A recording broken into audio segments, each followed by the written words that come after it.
Bayangkan Sarawak ada glitch, dunia nyata, laut menyala biru, sungai tiba-tiba datang ombak dari laut, hutan jadi macam puzzle dan gua yang seolah-olah menyanyi.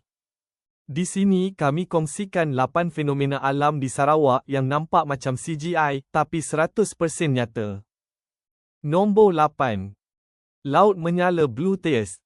Di Sarawak, ada pantai yang boleh menyala neon biru bila air bergerak.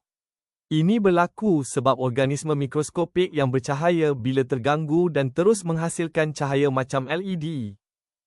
Nombor 7. Awan topi gunung. Pernah nampak gunung Santubong macam pakai topi awan? Angin lembap dari laut naik di lereng gunung, wap air memeluap, hasilnya awan melekat di puncak. Nampak macam gunung sedang berasap perlahan. Nombor 6. Benak. Ini ikon Sarawak benak. Ombak pasang surut yang bergerak melawan arus. Bila air laut menolak masuk ke sungai, ia boleh jadi dinding air yang bergulung dan bergerak ke hulu. Nampak macam ombak menjajah sungai. Nombor 5. Crown Shiners Kanopi Puzzle. Dari atas kanopi hutan, kadang-kadang pokok tak sentuh antara satu sama lain dan menjadi corak celah-celah macam jigsaw puzzle. Fenomena ini dipanggil Crown Shiners. Nampak macam social distancing. Nombor 4. Gua yang bercahaya, Fairy Cave, Bau. Di Bau, ada gua yang nampak macam set filem fantasi. Bila cahaya matahari tembus dari bukaan atas, ia jadi tiang cahaya yang menyinari ruang gua. Dan sebab ada cahaya, tumbuhan kecil pun boleh hidup di dalam. Nombor 3. Bed Exodus Deer Cave.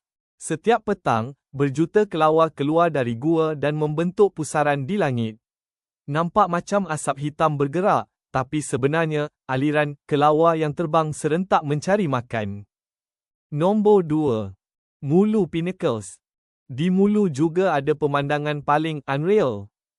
Pinnacles adalah hutan batu kapur yang tajam mencacak ke langit macam bilah-bilah pisau. Dari jauh, macam kota alien, tapi ini hasil hakisan batu kapur beribu-ribu tahun. Nombor 1. Gua Angin. Laluan gua ini tembus dari satu sisi ke sisi lain, dan bila keadaan sesuai, aliran udara dalam sistem gua boleh menghasilkan suasana yang terasa hidup dengan bunyi-bunyi semula jadi bergema dalam gelap. Macam gua sedang bernafas atau menyanyi. Jika anda gemar fenomena alam ini, tekan like dan subscribe untuk lebih banyak tempat ajaib di bumi ini.